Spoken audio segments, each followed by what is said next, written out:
Hello everyone, I am नवीन कुमार और यहाँ पर एक कंपनी जो कि स्टॉक मार्केट से पैसे उठाने का ट्राई कर रही है, आईवेयर सप्लाई चेन सर्विसेज। इस कंपनी का जो आईपीओ 28 से 30 अप्रैल के बीच में खुलने वाला है। कंपनी ने फिक्स प्राइस सेट किया 95 का।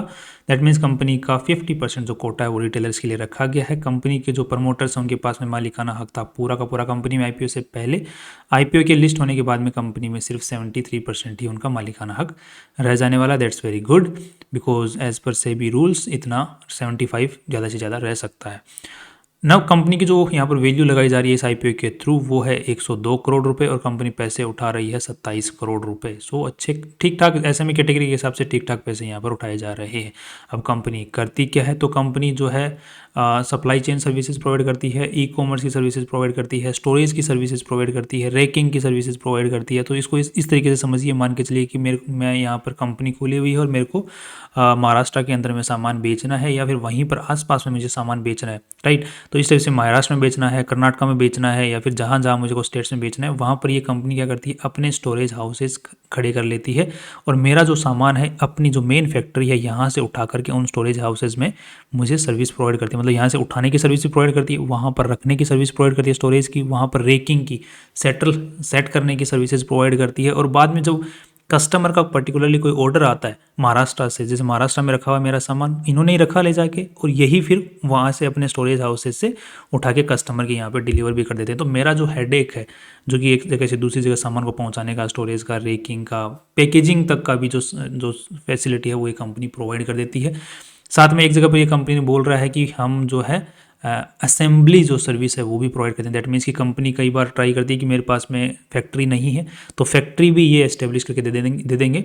बस आपको जो मेन जो कंपनी वाला है जो जिसका प्रोडक्ट है बस उसको क्या करना है, जो प्रोडक्ट्स हैं वो बस हम इनको बता दे कि यहाँ से ये वाला माल उठा लो, यहाँ से ये वाला माल उठा लो, यहाँ से ये वाला, और लास्ट में जो है क्या करना है उसका फिर वो भी इन कंपनी वालों को बता दो, ये करके दे देंगे और लास्ट में कस्टमर के यहाँ पे ऑर्डर डिलीवर भी कर देंगे। तो ये सर्विसेज भी ये प्रोवाइड करते हैं as per there description, right. अब इनकी आप लोग वेबसाइट देख सकते हैं, इनके पास में ये वेबसाइट है। जो भी मेन चीज़ मेरे को लगी और क्लाइंटेल, तो इनके जो क्लाइंट्स की लिस्ट के अंदर में बहुत अच्छे अच्छे नाम, बड़े बड़े नाम यहाँ पर आज के दिन देखने को मिल रहे हैं, right. That's very good.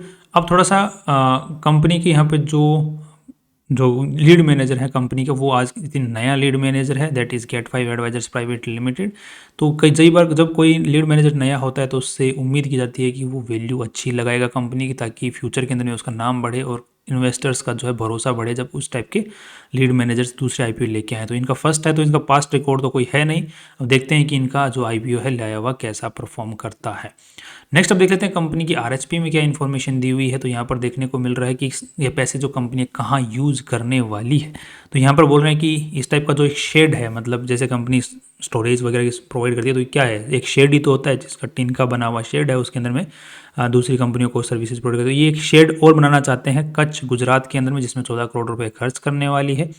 And बाकी वर्किंग कैपिटल रिक्वायरमेंट के अंदर में दैट मीन्स कि रोज़मर्रा का जो काम है उसमें खर्च करने वाली है 6 करोड़ रुपए, बाकी जनरल कॉर्पोरेट पर्पसेस में खर्च करने वाली है। अब यहाँ पे कंपनी के जो मेन कर्ता धर्ता है उनका नाम है कृष्ण कुमार जगदीश प्रसाद तनवर एंड रजनीश गौतम, ये मेन कर्ता धर्ता है। बाकी कंपनी के जो मेनली सबसे ज़्यादा शेयर्स हैं कि दूसरी एक प्राइवेट लिमिटेड कंपनी है inter India roadways private limited, इसके पास में इस कंपनी का मालिकाना हक है। दैट मीन्स कि inter India roadways private limited सबसे टॉप पे, फिर इसकी छोटी कंपनी है ये जो आईपीओ लेके आ रही है। अब ध्यान रखिए inter India roadways private limited का जो मालिक हुआ वो इनडायरेक्टली इस कंपनी का मालिक हो जाएगा। तो इंटर इंडिया का रोडवेज का मालिक कौन है, यही लोग मालिक हैं जो ऊपर लिखे हुए नाम है, राइट। तो इन्होंने डायरेक्ट होल्ड नहीं कर रहे, एक कंपनी को बीच में रख के फिर ये इस कंपनी को होल्ड कर रहे हैं, राइट। तो ये आप अपने को स्ट्रक्चर समझ में आया। कंपनी में कोई आज के दिन खास केस वगैरह नहीं है। कंपनी के प्रमोटर्स पे जरूर यहाँ पर केस नज़र आ रहे हैं और जो केस कंपनी के प्रमोटर्स पे नज़र आ रहे हैं वो लॉजिस्टिक्स के अंदर में जब कोई सामान को एक दूसरी जगह से दूसरी जगह ले जाना होता है तो वहाँ पर जो ट्रकों में जो एक्सीडेंट हो जाता है जिसमें किसी ड्राइवर की कभी जान चली जाती है, फिर किसी की जान चली जाती है, तो वो जो केसेज हैं वहाँ पर वो हैं जैसे फैमिली वालों ने कर रखे हैं कि हमको इतना मुआवजा चाहिए, इतना मुआवजा चाहिए। तो वो जो केसेज हैं वो यहाँ पर चल रहे हैं, जैसे आप लोग यहाँ पर पढ़ सकते हैं, राइट। नेक्स्ट कंपनी का आज के दिन अगर हम शुरुआत की बात करें 2017-18 में कंपनी की शुरुआत हो गई थी। उसके बाद में इन्होंने अलग अलग जो ये माइलस्टोन्स अचीव किए हुए हैं, नेक्स्ट कंपनी का जो आज के दिन करता धरता है कृष्ण कुमार जगदीश प्रसाद तनवर जी, इनके बारे में आप लोग इन्फॉर्मेशन यहाँ पर पढ़ सकते हैं। इनके दूसरी कंपनियों के अंदर में भी डायरेक्टरशिप होल्ड करते हैं। दैट मीन्स कि इस कंपनी के मालिक डायरेक्टर तो हैं ही, दूसरी कंपनियों में भी डायरेक्टर बने हुए हैं। इनके बारे में और इन्फॉर्मेशन आप लोग यहाँ पर पढ़ सकते हैं। और साथ में ही 60 लाख रुपए इन्होंने पिछले साल तनख्वाह ली है इस कंपनी से। आज के दिन ये 7 जगहों के ऊपर में अवेलेबल है, 7 स्टेट्स में आज के दिन अवेलेबल है। और ये जो कुछ अब कंपनी के पास में टोटल मिला कि आज के दिन आई थिंक अच्छे खासे इनके पास में वेयर हाउसेज हैं। एंड ये काफ़ी सारे जो वेयर हाउसेज हैं, जो ज़मीन है वो ओन भी करते हैं, कुछ जो ज़मीन वगैरह वेयर हाउसेज हैं वो ओन नहीं भी करते हैं, लीज पर है। तो मैक्सिमम जो चीज़ें हैं वो लीज पर है। 4 प्रॉपर्टीज़ हैं जो कि ओन्ड है। नेक्स्ट अगर देखते हैं तो ये जो मैं आपको सर्विसेज ऑलरेडी बता चुका हूँ कि कंपनी क्या सर्विसेज प्रोवाइड करती है। तो जैसे रेकिंग की सर्विस हो गई, ऑक्सिलरी सर्विसेज हो गई, जैसे कि मैन्युफैक्चरिंग सर्विसेज हो गई कि आपको कोई सामान है वो मैन्युफैक्चर करवाना है, असेंबल करवाना है, तो वो सर्विसेज प्रोवाइड करते हैं। रिम्बर्समेंट मॉडल भी प्रोवाइड करते हैं। ओन्ड वेयर हाउसेज हैं। दैट मीन्स कि इनके पास में 2 तरीके हैं कि आप इनके पास में ये एक वेयर हाउस लेते हैं किराए के ऊपर में, फिर कंपनी वालों को वेयर हाउस जो है किराए पर दे देते हैं। तो बीच में ये बिचौलिए जो है किराया कमाते रहते हैं, वो मॉडल भी है। इनके पास में जो खुद के वेयर हाउसेज भी हैं, खुद के ओन्ड वेयर हाउसेज भी हैं, जिनके थ्रू ये रेंट पे नहीं ले रहे, खुद ने खरीद लिए, खरीद के बाद में उसको वेयर हाउस में कन्वर्ट कर दिया और बाद में दूसरी कंपनियों को किराए पे दे दिया, फिर उनके सामान वहाँ पर रखने लगे। तो वो मॉडल भी इनके पास में है।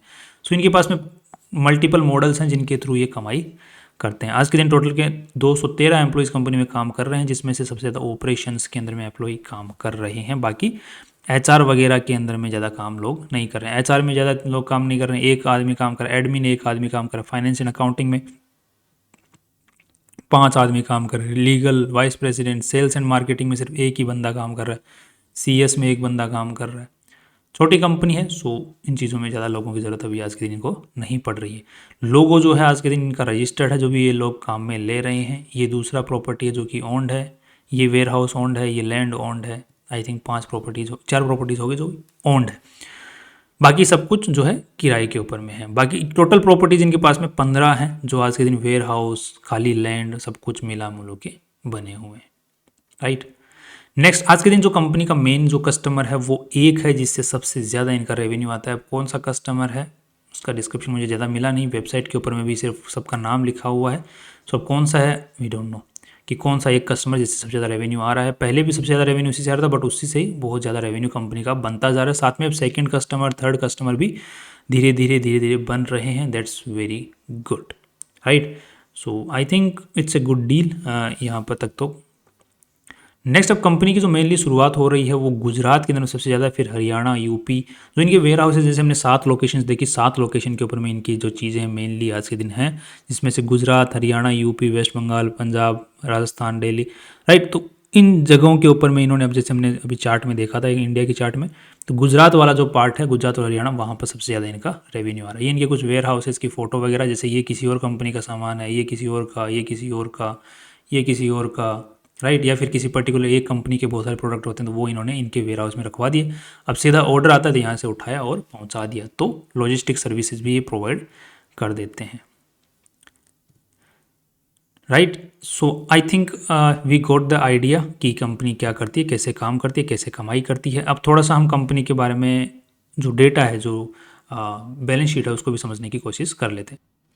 अब जैसे यहाँ पे देख पा रहे हैं कंपनी के अंदर में टोटल जो है 57 करोड़ रुपए लगे हुए हैं, जिसमें से जो इन्वेस्टर्स का जो पैसा लगा हुआ है दैट इज़ अराउंड 16 करोड़ रुपए। वो इन्वेस्टर्स का पैसा लगा, बाकी जितना ही पैसा है सारा का सारा उधारी का पैसा है। That means debt to equity ratio की अगर हम लोग बात करते हैं यहाँ पे, तो वो आज के दिन गड़बड़ाया हुआ है, बट आफ्टर द IPO वो है स्टेबलाइज हो जाएगा, नॉर्मलाइज हो जाएगा, डेट टू इक्विटी रेशियो सुधर जाएगा काफ़ी हद तक।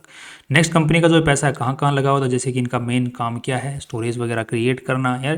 तो प्रॉपर्टी, प्लांट एंड इक्विपमेंट के अंदर में सबसे ज़्यादा इनका पैसा लगा हुआ है, दैट इज़ 26 करोड़ रुपया। उसके बाद में ट्रेड रिसीवेबल्स की कंपनी एक सर्विसेज प्रोवाइड कर चुके हैं, बट पैसा अभी तक मिला नहीं है, तो 14 करोड़ रुपये इनका अटका हुआ भी है। अब नेक्स्ट यहाँ पर 4 करोड़ रुपए इनके पास में कैश पड़ा हुआ है, 8 करोड़ रुपए इन्होंने लोन फोन पर भी दे रखे हैं। ऐसे सिक्योरिटी वगैरह एडवांस वगैरह देना पड़ता है कई बार, जिस टाइप का बिजनेस में काम कर रहे हैं।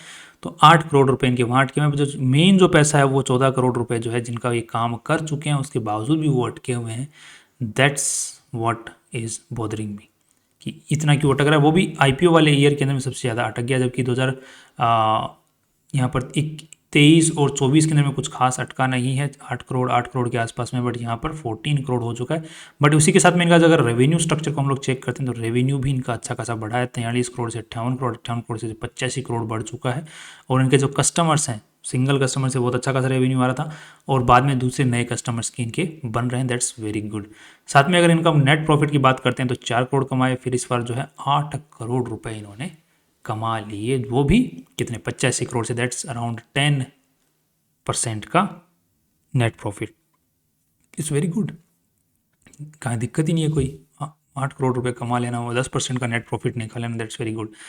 नेक्स्ट अब देख थोड़ा सा कैश फ्लो की अगर हम लोग बात करें तो कैश फ्लो किस तरीके से चल रहा है इनका, तो ऑपरेटिंग कैश फ्लो की बात कर लेते हैं। सबसे मेन वही होता है जिसे यहाँ पे 6 करोड़ रुपए इनका ऑपरेटिंग कैश फ्लो से पैसा आया हुआ है, दैट्स अगेन गुड, क्योंकि बाकी जो है पैसा कुछ ज़्यादा अटका हुआ इनका नहीं है। आज के दिन जो इनका मेनली पैसा जो जा रहा है वो किस में जा रहा है, डेप्रिसिएशन एंड अमोर्टाइजेशन में सबसे ज़्यादा पैसा इनका जा रहा है, और दूसरा पैसा जा रहा है लोन के पैसों के अंदर में।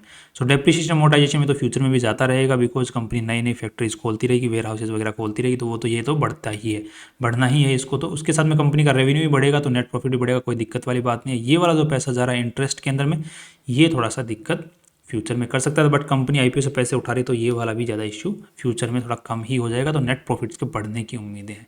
अब मुझे जो सबसे बड़ा रिस्क जो नज़र आ रहा है वो थोड़ा सा एथिकलिटी ऑफ दी, जो इस कंपनी के जो चला रहे हैं उनके एथिक्स पे थोड़ा सा सवाल खड़ा हो सकता है, कि वो इनकी और भी बहुत सारी कंपनियां हैं, जैसे यहाँ पर ये सारी कंपनियां भी इनकी ही हैं, राइट, ये भी सिमिलर सा ही काम करती हैं, राइट, इनके जो प्रमोटर हैं उन्हीं की इनके अंदर में ग्रुप कंपनीज हैं, तो सिमिलर सा ही काम करती हैं। तो कल को जो अगर इस पर्टिकुलर कंपनी के मान के चलो ये आईपीओ आज के दिन आईपीओ लेके कल को और पैसे उठाएगी, तो जो मालिकाना हक है वो पब्लिक के हाथों में जाता चला जाएगा, तो जो प्रमोटर्स हैं उनके हाथ में ज़्यादा मालिकाना हक बचेगा नहीं कंपनी का। तो जब बचेगा नहीं तो वो जो अब काम है, जो बिजनेस है, वो इन कंपनियों की तरफ में शिफ्ट कर सकते हैं, जिसकी वजह से कॉन्फ्लिक्ट ऑफ इंटरेस्ट पैदा होगा।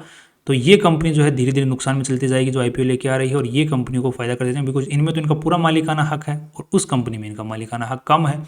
तो ये जो दिक्कत है कॉन्फ्लिक्ट ऑफ इंटरेस्ट, ये बहुत गंदी चीज़ है, तो ये हो सकती है। हाँ, कल को अगर ये कंपनियाँ, इस कंपनी की जो आईपीओ लेकर इस कंपनी की अगर सब्सिडरी होती तब कोई दिक्कत नहीं थी, बट सब्सिडरी नहीं है, अलग कंपनियाँ हैं पूरी की पूरी। साथ में ही इस कंपनी को ये डायरेक्टली होल्ड नहीं करते। मान के चलो कि जो मेन कंपनी है जिसकी हमने बात की थी, वो मेन कंपनी जिसका नाम है क्या, inter India roadways private limited, ये भी सिमिलर सा ही काम करती है, राइट। तो वो अगर ये जो प्रमोटर लोग हैं इनका तो डायरेक्ट मालिकाना हक इसे inter India roadways private limited के अंदर में है, राइट। तो जितना पैसा ये कंपनी कमाएगी इंटर इंडिया, वो सारा का सारा प्रमोटर्स के पास में बचेगा, बट जो ये कंपनी कमाएगी आईपीओ लेके आने वाली, इसका कुछ हिस्सा जो है इन्वेस्टर्स के लिए जाएगा, अगर डिविडेंड वगैरह देती है तो कुछ भी, तो मालिक पूरे नहीं हुए, राइट। तो ये कल को हो सकता है कि इसको तो साइड करते जाएं और इंटर इंडिया रोडवेज ये जो वाली है इसको बढ़ाते जाएं, तो ये भी एक कॉन्फ्लिक्ट ऑफ इंटरेस्ट फ्यूचर में पैदा हो सकता है, जो कि आज के दिन नज़र आ रहा है। ये रिस्क है फ्यूचर को देखते हुए। बाकी उसके अलावा अगर इस रिस्क को हम अगर साइड कर देते हैं तो दो रिस्क जो हो गए, एक तो ट्रेड रिसीवेबल वाला जो सेगमेंट है वहाँ पे थोड़ा सा इशू नज़र आ रहा है, दूसरा ये वाला इशू नज़र आ रहा है कॉन्फ्लिक्ट ऑफ इंटरेस्ट। इसके अलावा अगर इस कंपनी को देखते हैं तो दिस कंपनी लुकिंग गुड, बहुत अच्छा प्रोस्पेक्ट है, कंपनी जिससे काम कर रही है, फ्यूचर में बहुत डिमांड रहने वाली है इस चीज़ की, और बहुत ज़्यादा फ्यूचर में पैसा ये कंपनी कमा सकती है, देयर आर चांसेस। सो इन दो रिस्क को अगर साइड कर दूं तो I am hopeful in the long run in this company and short run as well. बाकी लिस्टिंग गेन की भी मुझे इस कंपनी में उम्मीद है अगर मार्केट ना गिरे तो। And that's all from my side. बाकी कल फिर मिलते हैं नए इंपॉर्टेंट वीडियो के साथ में। सी यू टुमारो।